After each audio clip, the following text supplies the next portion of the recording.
Welcome everybody to this first episode of a new Kerbal Space Program series.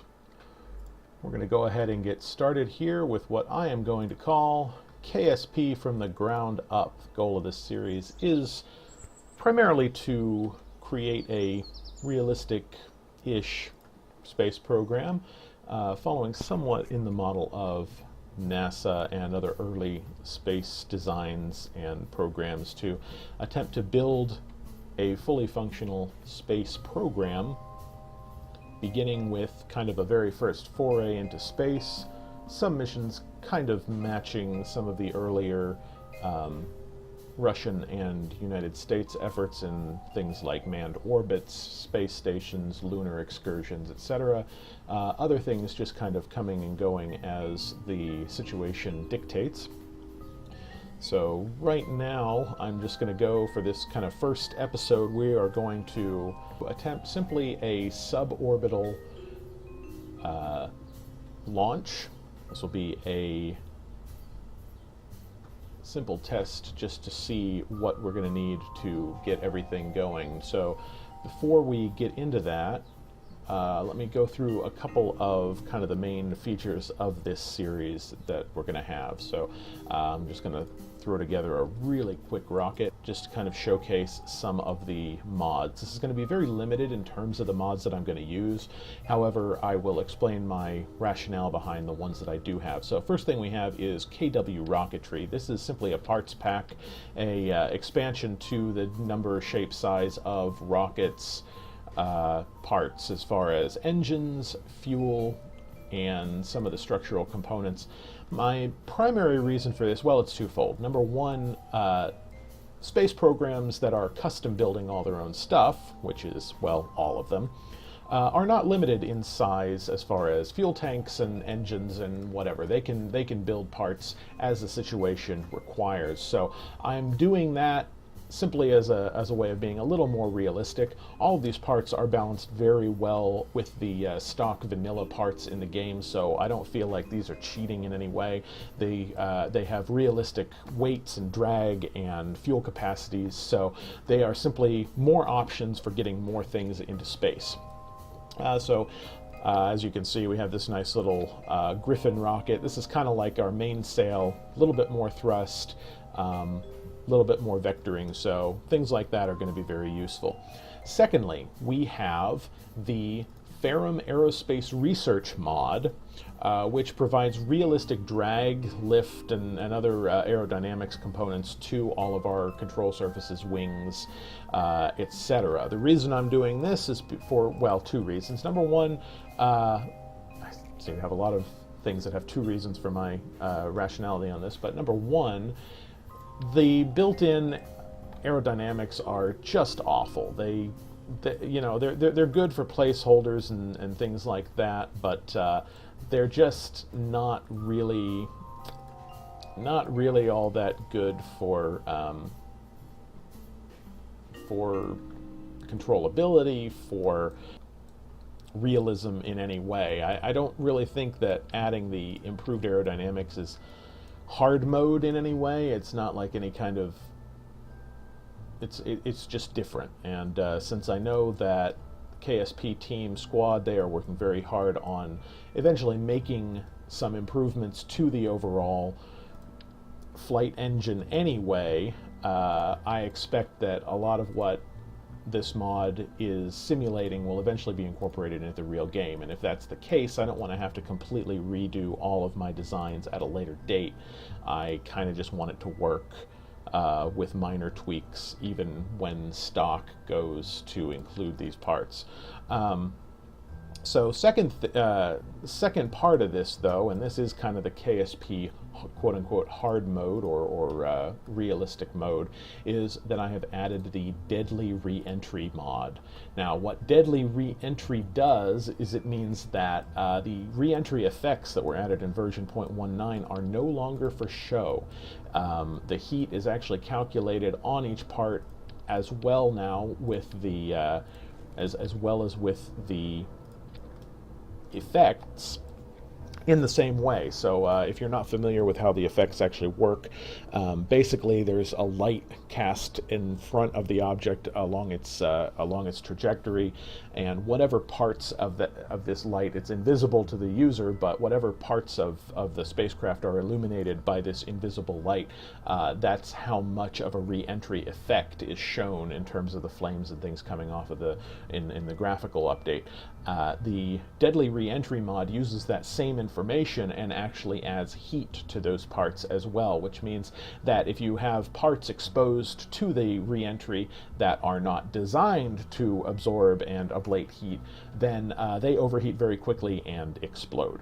So for things like these pods, you now have additional parts such as heat shields. So if we were to bring this thing back in from an orbital trajectory, we would definitely need this heat shield to keep from killing our little Kerbals.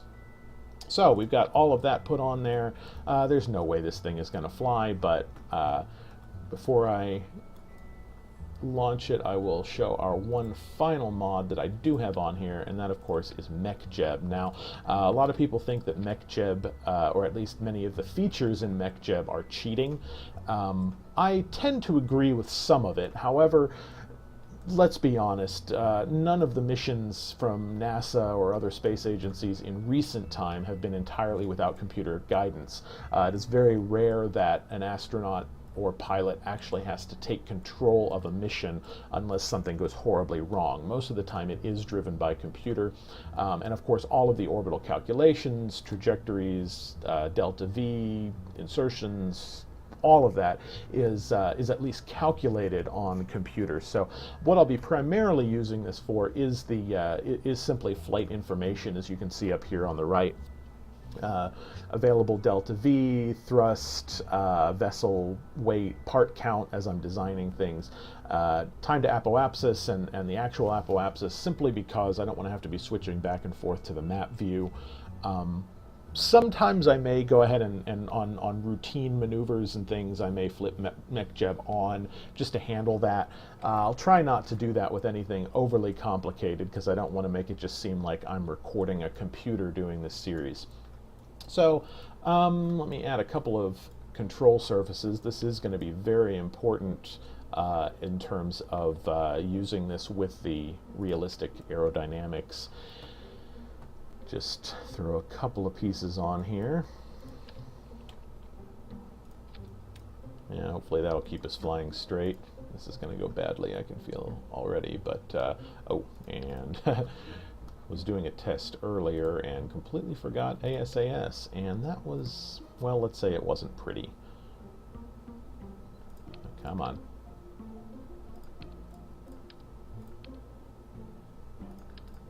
Hopefully these heat shields don't add too much of a problem. If it ends up being that these things are too buggy, I may go ahead and remove the Deadly Re-entry mod, even though I do quite like it.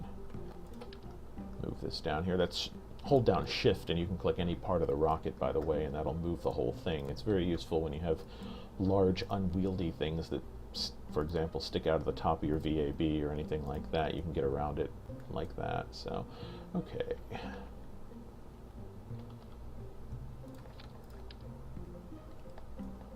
That's an odd... Okay, there we go. Sure. Why not? Oh, that's interesting. So that actually serves as a stack separator. Well, that's useful. Okay. Got our little thing here. Oh, probably if we're trying not to kill Kerbals, this isn't a permadeath series or anything, so I'm not going to worry too much about that. I'm not nearly skilled enough yet to to use all of these realistic mods and then go permadeath. This is probably going to be more like a multi-epic death series, but we'll deal with that when it happens. So let's go ahead and go out to the launch pad. Stuff's already out there because I was testing a couple of craft earlier in this save mod, or this save state.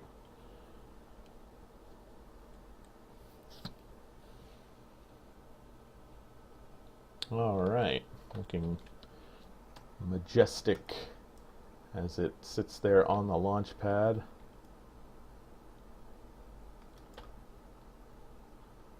quite a low part count, so we should have some pretty decent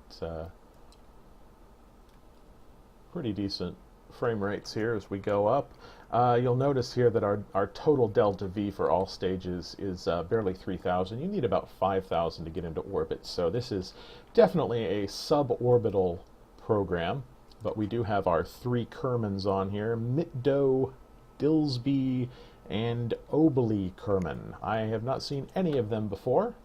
Hopefully they are somewhat competent pilots. We'll have to hope maybe Jebediah will make an appearance later. So we're going to go ahead and launch this thing. I've got SAS turned on and going up in 3, 2, 1. All right. Very nice. Fairly stable here. I'm going to try and keep our speed down. Don't really want to go... Ooh, that's some interesting wobble there. Alright, let's get our speed under control here. Okay, let me flip it back over to manual, see if I can even this out before SAS tears us apart.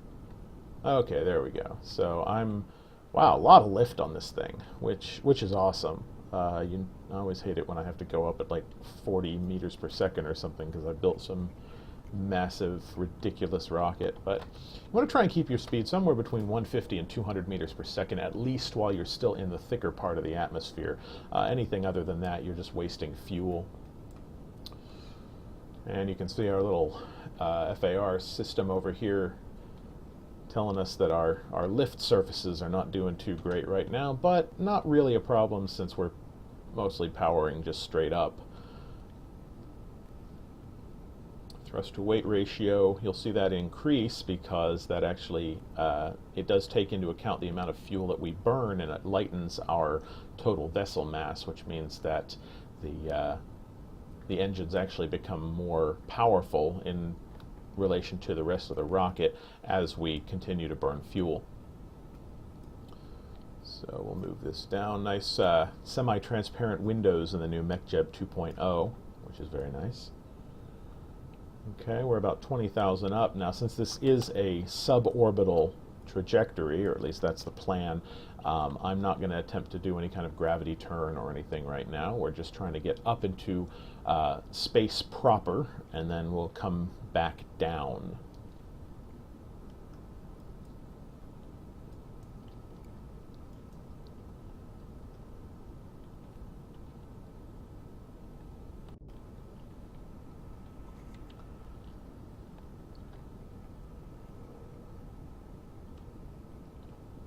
Okay, now that our atmosphere, we're into somewhat rarefied atmosphere, so I'm going to go ahead and kick our throttle up all the way.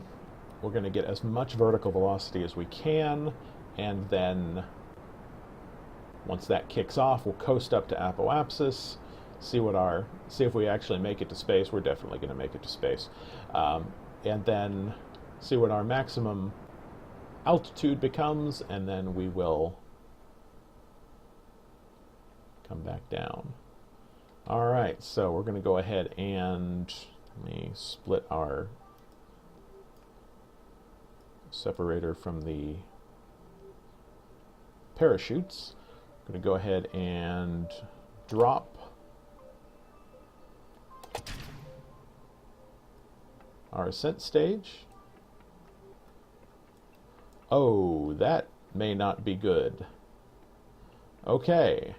Note to self, the separator on the heat shield only separates the heat shield from the thing we're trying to protect from heat.